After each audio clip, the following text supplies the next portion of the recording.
હું છું હિના અને આપ જોઈ રહ્યા છો આપણું ગુજરાત. સમાચારની વિસ્તારથી વાત કરીએ તો તિરુપતિ મંદિરમાં વિતરિત કરાતા પ્રસાદમાં જાનવરની ચરબી, ફિશ ઓઇલ અને હલકી ગુણવત્તાવાળું મટીરીયલ વાપરવામાં આવતું હોવાના વિવાદ બાદ પ્રસાદ બનાવવા વાપરવામાં આવતું ઘી અમૂલ દ્વારા સપ્લાય કરાતું હોવાનું અફવા ફેલાતા અમૂલ દ્વારા આ અંગે સાયબર ક્રાઇમમાં ફરિયાદ નોંધાવી છે. તિરુપતિ મંદિરમાં વિતરિત કરાતા પ્રસાદમાં વપરાતા ઘીમાં જાનવરની ચરબી, ફિશ ઓઇલ અને હલકી ગુણવત્તાવાળું મટીરીયલ હોવાનું ખુલતા વિવાદ સર્જાયો છે. ત્યારે પ્રસાદમાં વપરાતું ઘી અમૂલ દ્વારા સપ્લાય કરાતું હોવાની અફવા ફેલાતા આ અંગે અમૂલ દ્વારા સાયબર ક્રાઇમમાં ફરિયાદ નોંધાવી છે.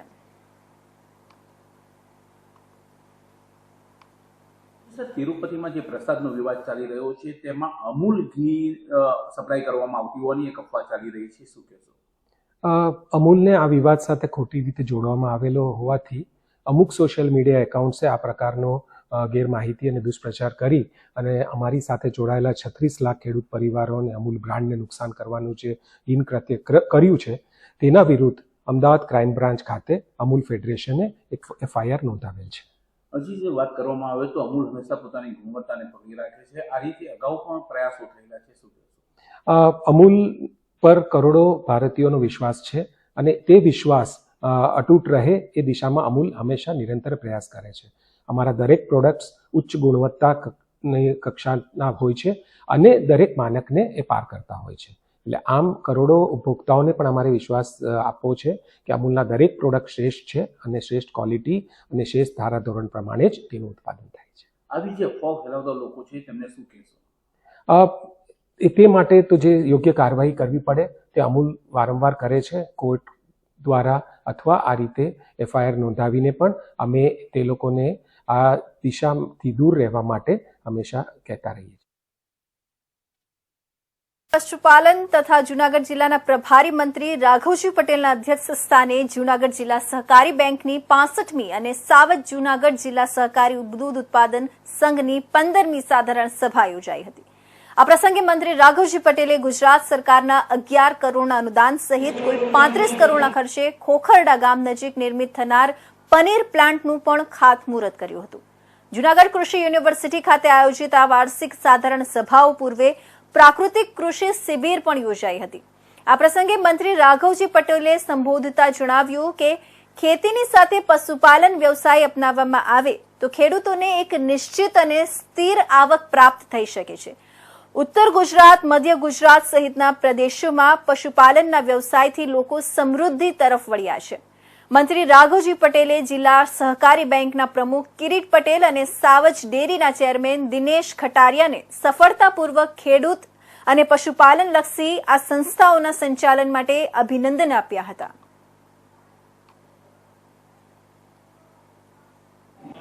જે પ્લાન્ટ છે એમાં વિવિધ પ્લાન્ટમાં જે કાર્ય કરે છે એમનું લોકાર્પણ અને પનીર પ્રોજેક્ટ માટેની જે એમને માતબર રકમ આપી એમનું ખાતમુહૂર્ત પણ માનનીય મંત્રી શ્રી રાઘવજીભાઈ પટેલના હસ્તે રાખવામાં આવેલું હતું.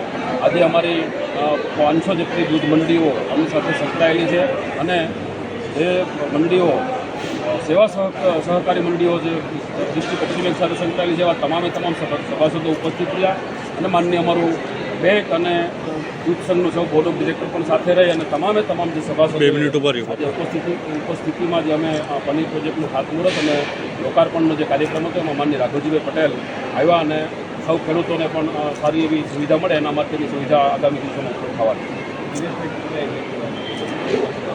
કોઈ લેટરનું હું જાણતો નથી અને લેટર બોમ્બની કેસેટ પૂરી થઈ એટલા માટે પૂરી થઈ ગઈ. મેં અનેક વખત પત્રકારો અને ઇલેક્ટ્રિકની પ્રેસ મીડિયાને કીધું કે ભાઈ હવે પત્રકારો અને ઇલેક્ટ્રિક મીડિયા લેટર વિશે અમને કાંઈ પૂછતા નહીં, કારણ કે લેટર બોમ્બ આ બધું ચાલુ રહેવાનું છે. આ બધું તમે જોઈ લીધું છે આવડી સંખ્યામાં. આ કાર્યક્રમની અંદર લોકો જ બતાવે છે, લોકોને જ અમારા ઉપર વિશ્વાસ છે, અમારા શાસન ઉપર વિશ્વાસ છે, અમારા ભારતીય જનતા પક્ષના એક આગેવાનો ઉપર દૂધ સંઘની વાત હોય કે ડિસ્ટ્રિક્ટ કોઓપરેટિવ બેંકની વાત હોય, આપ તમે પ્રેસના અને ઇલેક્ટ્રિક મીડિયાના માધ્યમથી આ કાર્યક્રમ તમે જોયો છે, નિહાળ્યો છે. હવે જોઈએ હવે લેટર બોમ્બનો યાર આમાં કોઈ સવાલ નથી. લેટર બોમ્બ તો હવે આવ્યા જ રાખશે. આને તમે મીડિયાને, પ્રેસ અને ઇલેક્ટ્રિક મીડિયાને મારી વિનંતી છે હવે નોંધ લ્યોમાં ખુલીને જે મેન આગેવાનો હોય એને અમારી સામે લઈ આવે. આ બંને જિલ્લાની ટોચની સહકારી સંસ્થાઓની સાધારણ સભાઓ હતી. ઉપરાંત જૂનાગઢ જિલ્લા દૂધ ઉત્પાદક દ્વારા જે પનીરનો પ્લાન્ટ નખાણો છે એનું કરવાનો કાર્યક્રમ નથી દેખાતા. વધારામાં પ્રાકૃતિક ખેતી કરતા ખેડૂતોને માર્ગદર્શન મળે એના માટે પ્રાકૃતિક ખેડૂત શિબિર પણ રાખવામાં આવી. એમાં 50,00,000ના કાર્યક્રમોમાં આ કાર્યક્રમમાં સામેલ હતા. ઉપર કરો ને તમે નીચે દબાઈ જાય ટીવીને નક્કીનો ખોગો અરે સહી લે બહુ માતવા ઉપર કર. ખેડૂતોની વીજળીની માંગ અત્યારે વધારે થાય સ્વાભાવિક છે, કારણ કે અત્યારે પિયતને ખેતીના પાકોની પિયતની ખાસ જરૂર છે. એના માટે મેં માનનીય ઉર્જા મંત્રીશ્રીને વિનંતી કરેલ કે અત્યારે જે તમે 8 કલાક ખેતી માટે વીજ પુરવઠો આપો છો, 10 કલાક આપો, એણે મારી વાત સ્વીકારી અને 10 કલાક ખેતી માટે વીજ પુરવઠો આપવાનું સ્વીકાર્યું છે અને એનો અમલ પણ કરી દીધો છે. અને આવા નાના મોટા ક્યાંય વીજ પુરવઠાને લગતા પ્રશ્નો હશે તો અમે એના તાત્કાલિક યુદ્ધના ધોરણે હલ કરાવી અને ખેડૂતોને ખાસ અત્યારે એના ઉભા પાકને પાણીની જરૂર છે ત્યારે એને. તો આગળ વાત કરીએ બનાસકાંઠા જિલ્લાની. બનાસકાંઠા જિલ્લા કલેક્ટર મિહિર પટેલની અધ્યક્ષતામાં કલેક્ટર કચેરી મીટિંગ હોલ પાલનપુર ખાતે જિલ્લાની સંકલન અને ફરિયાદ નિવારણ સમિતિની બેઠક યોજાઈ હતી, જેમાં સાંસદ અને ધારાસભ્યોએ વિવિધ વિભાગોને પૂછેલા પ્રશ્નો સંદર્ભે અધિકારીઓ દ્વારા આપેલા જવાબો પરત્વે ચર્ચા કરવામાં આવી હતી. આ બેઠકમાં જિલ્લા કલેક્ટર દ્વારા મળેલી વિવિધ રજૂઆત અંગે બાબતે સંબંધિત અધિકારીઓ પાસેથી રિવ્યુ લઈ કામની પ્રગતિનો અહેવાલ ચકાસ્યો હતો, તેમજ જરૂરી સૂચના અને માર્ગદર્શન આપ્યું હતું. પાણી, રોડ, રસ્તા, ગટર, વીજળી, શિક્ષણ, જમીન સંપાદન, નેશનલ હાઈવે અને કેનાલ બાબતે આવેલા રજૂઆતો સંદર્ભે તમામ પ્રશ્નોના ઝડપી નિરાકરણ માટે જિલ્લા, તાલુકા અને ગ્રામ્ય કક્ષાએ સંબંધિત વિભાગ અને અધિકારીઓ સાથે સંકલન કરી ઝડપી પૂર્ણ કરવા જણાવ્યું હતું. અધ્યક્ષ સ્થાનેથી પ્રજાના પ્રશ્નોને તાકીદે ઉકેલવા તથા વિવિધ વિકાસ કામો સત્વરે પૂર્ણ કરવાની જિલ્લાના અમલીકરણ અધિકારીઓને સૂચન કરી હતી. બેઠકમાં સાંસદ ગેનીબેન ઠાકોર, ધારાસભ્ય સર્વ અનિકેતભાઈ ઠાકર, માવજીભાઈ દેસાઈ દ્વારા લોકહિત અને જનકલ્યાણના પ્રશ્નો સંદર્ભે કરાયેલી કાર્યવાહી અંગે સમીક્ષા કરાઈ હતી. આ બેઠકમાં જિલ્લા વિકાસ અધિકારી એમ.જે. દવે, જિલ્લા પોલીસ અધિક્ષક અક્ષયરાજ મકવાણા, નિવાસી અધિક કલેક્ટર સી.પી. પટેલ, સર્વ પ્રાંત અધિકારીઓ સહિત જિલ્લાના અધિકારીઓ ઉપસ્થિત રહ્યા હતા.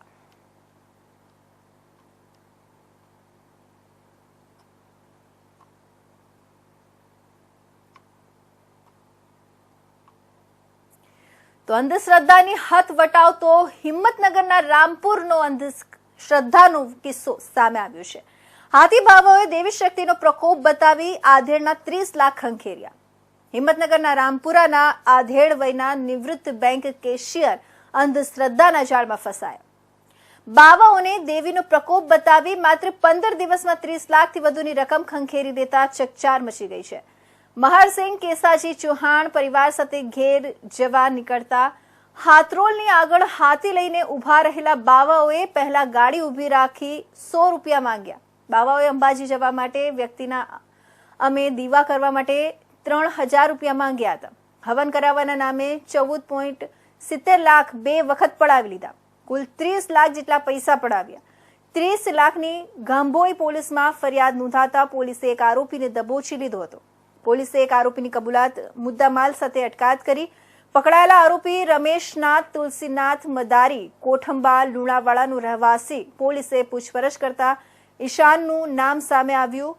પરેશ કુમાર મનુભાઈ પરમાર કોઠંબા મદારી લુણાવાડાને પકડી તેને અન્યને પકડવાની તજવીજ હાથ ધરાઈ.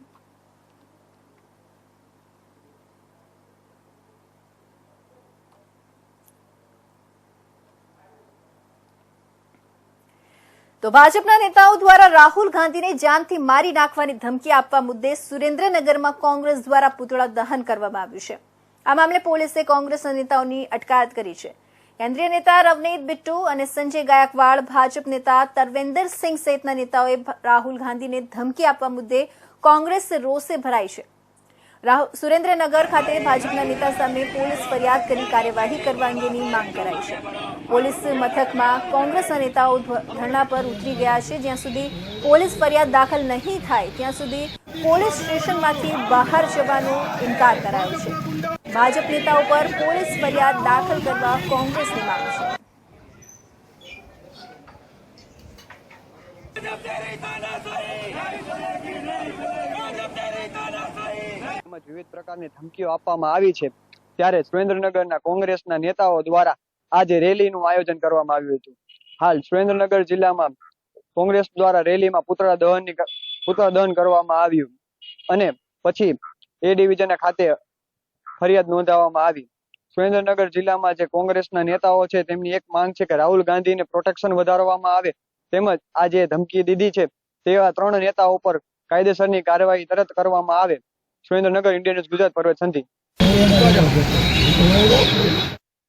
આવી ગઈ છે. અહીં વકીલો પણ હવે સુરક્ષિત નથી. વકીલ પોતે પોતાની દીકરી સાથે જતા હતા તે દરમિયાન 5 શખ્સોએ ધોકા પાઇપ જેવા હથિયારોથી હુમલો કર્યો. વિગતો મુજબ અંગત અદાવતમાં વકીલ પર જીવલેણ હુમલાની ઘટના બની છે. વકીલ સાથે રહેલી દીકરી સાથે પણ મારામારી અને ગેરવ્યવહાર કરવામાં આવ્યો હતો. ઇજાગ્રસ્ત હાલતમાં વકીલને હોસ્પિટલમાં સારવાર માટે ખસેડવામાં આવ્યા. સુરેન્દ્રનગર જિલ્લામાં ગુનેગારોને પોલીસ અને કાયદાનો ડર નથી રહ્યો.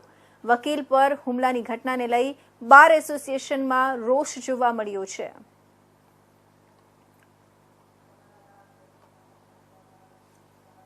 હાલ સુરેન્દ્રનગર જિલ્લામાં આવારા તત્વોનો ત્રાસ વધી રહ્યો છે, ત્યારે રિવરફ્રન્ટ વિસ્તારમાં એક વકીલ પર જ્યારે તે જતા હતા તેમને ઉભા રાખીને 5 શખ્સો દ્વારા મારામારીની ઘટના થઈ. તેમને પાઇપ દ્વારા મારવામાં આવ્યો છે. એમાં એમની છોકરી પણ તેમની સાથે હતી. તેમના પર પણ હુમલો અને ગેરવ્યાજબી વર્તન કરવામાં આવ્યું છે. જો સુરેન્દ્રનગર જિલ્લાના અધિકારી હોય કે આવા વકીલો હોય તેમના પર હુમલો થતા જોવા મળે છે, તો આ તંત્ર કેટલું સક્રિય છે. પોલીસ વકીલ એસોસિએશન દ્વારા પોલીસને માંગ છે કે આમને પર કડકમાં કડક કાર્યવાહી કરવામાં આવે. હાલ તે વકીલ સુરેન્દ્રનગરની ટીબી હોસ્પિટલમાં એડમિટ છે. તેમને હાથના ભાગે બહુ વધારે ઈજા થઈ છે. તેમનું પણ એવું કહેવું છે કે આ મારા જોડે જે થયું એવું કોઈ બીજા જોડે ના થાય, તો પોલીસ ધ્યાન રાખે. Surendranagar Indian News Gujarat, Parvesh Sandhi. છોટાઉદેપુરમાં પૂર્વ સાંસદ અને હાલ ટ્રાફેડના ચેરમેન રામસિંહ રાઠવાના ભત્રીજા પર ગતરાત્રે ફાયરિંગ થતા તેનું મોત નીપજ્યું હતું. આ ઘટનાને પગલે પોલીસે આરોપીને દબોચી લેવા માટે વિવિધ ટીમો દોડાવી હોવાનું જાણવા મળ્યું છે. પૂર્વ સાંસદના ભત્રીજા પર ફાયરિંગ કરનાર પૈકી એક આરોપીને પોલીસે ડિટેન કરી લીધો છે. ફાયરિંગ કરવાના કારણો અંગે હજી સુધી કોઈ માહિતી પ્રાપ્ત થઈ શકી નથી. પોલીસની કાર્યવાહીમાં શું સામે આવે છે તેના પર સૌ કોઈની નજર રહેશે. છોટાઉદેપુર જિલ્લામાંથી અત્યંત ચોંકાવનારી ઘટના સામે આવી છે, જેમાં પૂર્વ સાંસદ અને હાલ ટ્રાફેડના ચેરમેન રામસિંહ રાઠવાના ભત્રીજા કુલદીપ રાઠવા પર ગતરાત્રે પીપલદી ગામે ફાયરિંગ કરવામાં આવ્યું હતું, જેમાં તેનું મોત નીપજ્યું હતું. ઘટનાને પગલે પોલીસ દોડતી થઈ ગઈ હતી અને આરોપીને દબોચી લેવા માટે વિવિધ ટીમો કામે લગાડી હતી. આ ચકચારી ઘટનામાં 2 શખ્સો સામેલ હોવાનું હાલ તબક્કે સપાટી પર આવ્યું છે, જેમાં તે પૈકી એકને દબોચી લેવામાં પોલીસને સફળતા મળી છે. તેમજ અન્ય આરોપી સુધી પહોંચવામાં પોલીસ હાથવેંત જ હોવાનું સૂત્રો જણાવી રહ્યા છે. સૂત્રોએ ઉમેર્યું હતું કે કુલદીપ રાઠવા રામસિંહ રાઠવાના નાના ભાઈનો પુત્ર હતો. ઘટના બાદ મૃતકના મૃતદેહને પોસ્ટમોર્ટમ અર્થે કવાંટ હોસ્પિટલમાં ખસેડવામાં આવ્યો છે અને સમગ્ર મામલે કવાંટ પોલીસ વધુ કાર્યવાહી હાથ ધરી રહી છે. જોકે આ મામલા પાછળ જૂની અદાવત જવાબદાર હોવાની પ્રબળ લોકચર્ચાએ જોર પકડ્યું છે.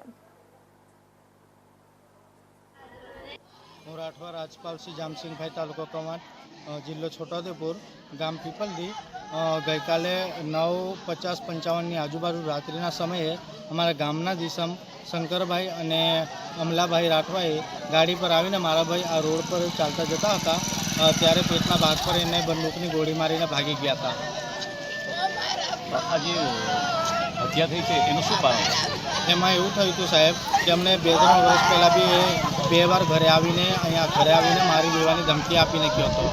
અને અમને લાગતા સુધી એવું છે કે ઇલેક્શનમાં સભ્યમાં એ ઊભો રહ્યો હતો ને ત્યારે હારી ગયો હતો ને ત્યારે એ 2 વાર ઘરે આવીને ધમકી આપીને ગયો હતો મારી નાખવાની. તો અમારી સરકારશ્રીને એક માંગ છે કે જો તમે આરોપીની સામે તમે કડકના કડક પગલાં લો. તમારા જે મૃતક જે છે હાલ કોઈ રાજકીય હોદ્દો ભોગવતો? ના, રાજકીય હોદ્દો નહોતો. હમણાં ઘરે ખેતી કામ કરતા હતા. કઈ ચૂંટણીમાં જીતે? સરપંચની ઇલેક્શન અમે લડીએ છીએ. 2 ટર્મથી પર અમારે લોસ.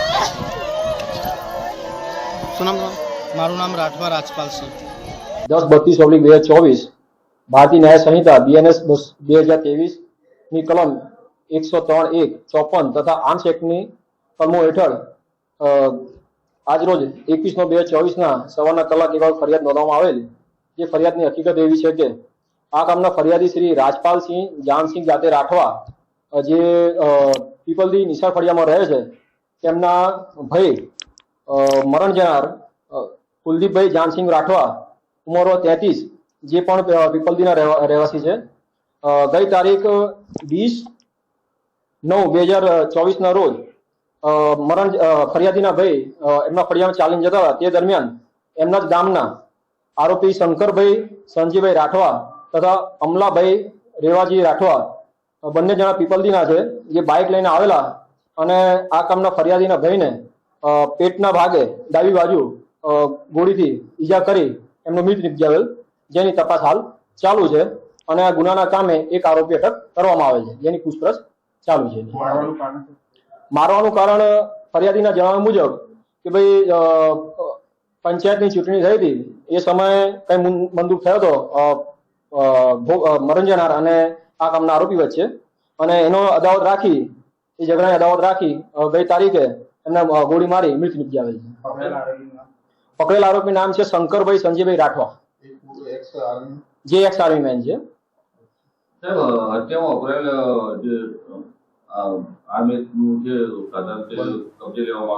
હા, એ ગન કબજે લેવા.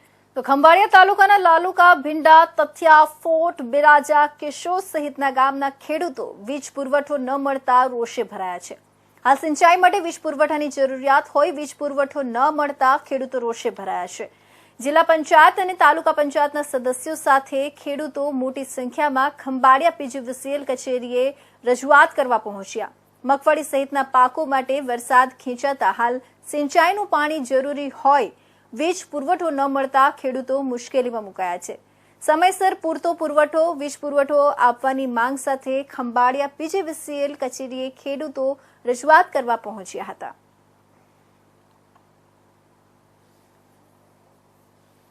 અમરોજ ખંભાળિયા 4 રસ્તા વીજ મુકામે અત્યારે અમે બધા સૌ ખેડૂતો સાથે પધાર્યા છે, કારણ કે અનેક સમયથી રજૂઆતો કરવા છતાં પણ જ્યારે આ ખંભાળિયાની અંદરમાં વીજ ગામડાની અંદર નથી આપતા હોવાથી આજે તમામ ખેડૂતો ગામડેથી ભેગા થઈ અને રજૂઆત કરેલ છે કે જે અમને પૂરતી લાઇટ પ્રમાણમાં આપે અને જે સ્થાનિક લોકો છે, જે રિપેરિંગ કામ કરે છે, એવા લોકોને ઓછું કામ આપે અને જેથી વધારે કરીને વધારેમાં વધારે છે એ જીબીના માણસો કામ કરી અને પ્રશ્નનું સોલ્યુશન લે. કારણ કે ખેડૂત છે એની આજીવિકા પણ આખા વર્ષ દરમિયાન આ પાક હોય છે, જ્યારે પાક છે એની અંદરમાં પાણી નથી પાઈ શકતો ત્યારે નિષ્ફળ જાય છે અને પોતાના જીવનની અંદરમાં જે પોતાનું ગુજરાન કરાવવાનું હોય છે એની અંદરમાં પણ ક્યાંક ને ક્યાંક મુશ્કેલીમાં મુકાય છે. એના માટેની રજૂઆત લઈ અને સૌ ખેડૂતોના સાથથી દરેક આગેવાનો, જિલ્લા પંચાયત, તાલુકા પંચાયતના સભ્ય બધા મળી અને અમે ઉગ્ર રજૂઆત કરી અને સાહેબે અમને આ સોલ્યુશન પ્રશ્નનું 5 થી 7 દિવસની અંદર આવવા માટેની બાંહેધરી આપી છે. અને અમારા મુખ્ય મુદ્દાઓ છે તે જલ્દીમાં જલ્દી ટીસી બદલે, તારનું સોલ્યુશન થાય અને જે કાંઈ પણ પ્રી મોન્સૂન કામગીરીમાં કામ રહી ગયું છે એને જલ્દી કરવામાં આવે અને નવા તાર અને નવા થાંભલા નું કામ કાર્ય કરે અને ખેડૂતોને જે વીજને જે પ્રશ્ન છે એમાંથી મુક્ત કરવામાં આવે એવી સૌ રજૂઆત કરવા માટે આવ્યા છે. રામનગર ફીડરમાં આવી છે સાહેબ, અમે અહીં ખંભાળિયા આવ્યા છે. અમારે રામનગર ફીડરમાં કોઈ ગાડી રાત્રે જોશીભાઈ ગાડી લઈને આવે છે 60 કેવી નીંદર કરીને આવતા રહીએ છે, કોઈ લાઈટ હામી કરવા આવતા જ નથી. ફોન એનો શીશો પાવે છે, પરમાર સાહેબ નો શીશો પાવે, અહીં કમ્પ્લેન નંબરમાં રખાવી તો એનો ટેબેલી મોકલ આવે, ફોન કોઈ ઉપાડતા જ નથી. અમારો કોઈ ખેડૂતનો અવાજ સાંભળતા જ નથી. ખેડૂતને લાઈટ આવે કે ના આવે. અટાણે હાલની તારીખમાં લાલુકા ગામમાં જેટલા છે ટીસી ચાલુ નથી કરી શક્યા. 10 દી ત્યાં ખેડૂત પાય છે, એ ટીસી ચાલુ પૂરા કરી નથી શક્યા તો એનો બિલ તો ભરે જ છે ખેડૂત. આખા વર્ષનું એક જ 30 દીમાં અમારે પાણી થઈ ગઈ લાલુકા ગામમાં. 30 દીનું 12 મહિના અમે બિલ ભરીએ છીએ. મોટર 30 દી આંકવાની છે, 12 મહિના બિલ ભરી. 12 મહિના બિલ તો એ તમે ખેડૂત આ જમ્પર કરતા હેલ્પર શું કહે ચેકિંગ આવવાનું છે. અરે તમે લાઈટ તમારા ભાઈ ઉગાડો પેલા, ચેકિંગ નું પછી કરો. વીજળી અમને મળતી જ નથી. 24 કલાકમાં 42 ઝાટકા મારે. તમે એને પગાર દો છો માણસો ને, એનું તમે સોલ્યુશન તા કરો. આ કામ કરે કે વાના જઈને નીંદર કરે એ તમે જો. પરમાર સાહેબ ને ઈ માટે જ બેહેડે ને કે આપણે રામનગર માં શું જોવાનું છે, આ માણસો કેટલું કામ કરે છે, શું કરે છે, કોનું કરવા શીશો કરો છો. રજૂઆત અમે કરી વારંવાર. હા ભાઈ થઈ જાય, તમારું કલાકમાં થઈ જાય. 7 કલાક અમે વાળી એમને બેઠા રહી, ભૂકાન થઈ જાય. આગની લાઈટ આવે, બલ સામું જોઈને બેઠા રહી. બલ થાય જ નહીં ને. રાતની 2 વાગે થાય કાયમી 2 વાગે લાઈટ આવે ટીકડી પાછી 6 વાગે ત્યાં ફોલ્ટમાં વહી ગઈ હોય પાછા વળી 12 વાગે આવે રજૂઆત અમે ભાઈ બધા અમારા જે સંસદ છે અમારા ઓલા છે બધાને કરી પણ અમારે કોઈ અમારી વાત સાંભળવા કોઈ રાજી નથી અમારી મજબૂરી અત્યારે એવી છે એની કોઈ વાત ના પૂછો તમે ભીંડા ગામના ખેડૂત હરદાસભાઈ નામ છે હરદાસભાઈ બોદર અમારે અટાણે ખેડૂતને બધાને લાઇટની સમસ્યા છે લાઇટ આવતી નથી બરોબર પછી આ લાઇટના જે માણસો અમારે શેરડી ફીડર ઉપર કામ કરવા જઈને મોકલે છે એ કામ પણ નથી કરતા અને અમે ટીસી નું ભરી ગયું હોય ને ટીસી એટલે અઠવાડિયા વિનાનું અમને ટીસી મળતું નથી એનું પ્રૂફ હું પોતે છું મારું ગયા શનિવારે ટીસી ભરી ગયું હજી હાલની તારીખમાં અહીંથી નીકળવું નથી આજ 2 વાગે ક્યાં નીકળે હવે 8 દી સુધી ટીસી ન હોય તો શું કરવું ખેડૂતને ગયો અને માંડવ્યું હુકાય છે માંડવ્યું પછી 15 દી પછી પાઈ તો એનું કઈ મિનિંગ તો ન રહ્યું અને ગયા 3જા મહિનામાં લાઇટ ખેડૂએ કોઈ બટન નથી દબાવ્યું લાઇટ નું ગયા માર્ચ મહિનામાં અટાણે ખાલી 15 દી પૂરતી લાઇટની જરૂર છે પણ છતાંય બોર્ડ વાળા પૂરી લાઇટ કોઈને આપી શકતા નથી અને કોઈ એને કહેતું નથી એનું મન પડે એમ કરે છે બરોબર કોઈની વાતે સાંભળતા નથી તમે કદાચ જમ્પર ભરી ગયું હોય ને તો 4 દી સુધી કોઈ હાંધવા ના આવે પછી ત્યાં તમે કયો કોકને એટલે પ્રાઇવેટ બોલાવવો પડે હવે પ્રાઇવેટ વાળા પરબાર અટાણે 500 રૂપિયા એક જમ્પર હાંધવાના લે અને આના મળતિયા માણસો છે ને એ ઓલા ફોન કરે ને તો એ ઓલી એલસી દે ખેડૂત ફોન કરે તો ન દે ને ખેડૂત બધા અટાણે જમ્પર હાંધી લે એવા છે પણ ખેડૂતનો ફોન ના ઉપાડે અને ઓલા મળતિયા આવે ને એ ફોન કરે ને એટલે અમારા જે મેન સાહેબો એ ઉપાડી લે અને એલસી પરબારી દેવરાવી દે છે એટલે આવું બધું ખોટું ખેડૂતમાં બહુ કરે હવે તાને ભગવાન પૂગે તો ભલે બાકી માણસ કે ખેડૂત પૂગે તો સોમનાથ કોડીના ફોર્ટેક હાઈવે પર આવેલા બોરડિયા ગામ હાઈવેની બંને સાઈડમાં અડધું વહેંચાયેલું છે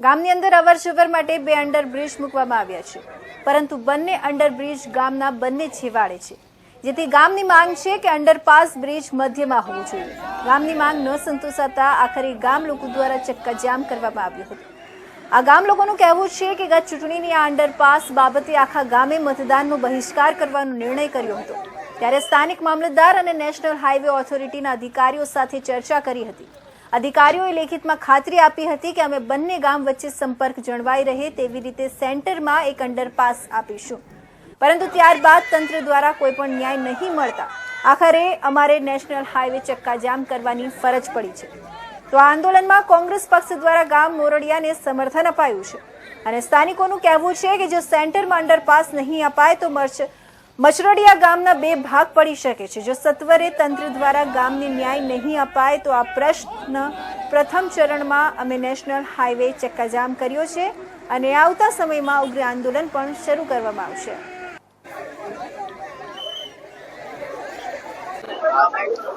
હીરા કાકા આજે શું કાર્યક્રમ છે આ મોરડિયા ગામ બધા ભેગા થયા છો શું આયોજન છે મોરડિયા મુકામે આજ રોજ ગામ લોકોને અંડરપાસથી પીડિત છે એમના આંદોલન માટે અમે એકઠા થયા કારણ કે મોરડિયા ગામમાં દક્ષિણ તરફથી આવતા અંડરપાસ છે ઉત્તર તરફથી આવતા પણ છે પણ ગામની મધ્યમાં જે એક અંડરપાસ હોવો જોઈએ જેના લીધે ગામ અકબંધ રહી એ એમની ખરી અને સાચી માગણી છે એમ નહીં કરે તો ભવિષ્યમાં પૂર્વ મોરડિયા ગ્રામ પંચાયત ને પશ્ચિમ મોરડિયા ગ્રામ પંચાયત નો એને ઠરાવ કરવો પડશે એવી સ્થિતિ અમે નજરે જોયું તો લાગ્યું એમની માગણી વ્યાજબી છે એટલે એમના કોન્ટ્રાક્ટર કોઈ કડથિયા છે એમણે કન્સલ્ટન્સી મારફત આ કરાવડાવવું જોઈએ એમણે પીડીને મોકલે પીડી આરઓને મોકલે અને ત્યાં સેન્ટરમાં માત્ર 2 દિવસનું જ કામ છે એટલે અહીંયાથી જે કોન્ટ્રાક્ટર કડથિયા હિતેશ કડથિયા અને મનોજ કડથિયા એમને મારી વિનંતી છે કે કિનાખોરી ન રાખે અને કોઈને કામમાં ભાગીદારીની વાત કરીને પોલીસનો ખોટી રીતે બંદોબસ્ત મેળવીને ગામને દબાવીને અત્યાચાર કરાવીને અંડરપાસ ના આપવાની જે ખેવના એમના મગજમાં છે એ કાઢી નાખે મને એમ લાગે છે કે આમાં કોઈ પદાધિકારી કે અધિકારી કરતા કન્સલ્ટન્સી એટલે કે કોન્ટ્રાક્ટર ખડથિયા વધારે જવાબદાર હોય એમ હું આખી વાત સમજો છું. કારણ કે કન્સલ્ટન્સીનો કનેક્ટેડ એ હોય છે કે ક્યાં અંડરપાસ આપવા ના આપવા અધિકાર.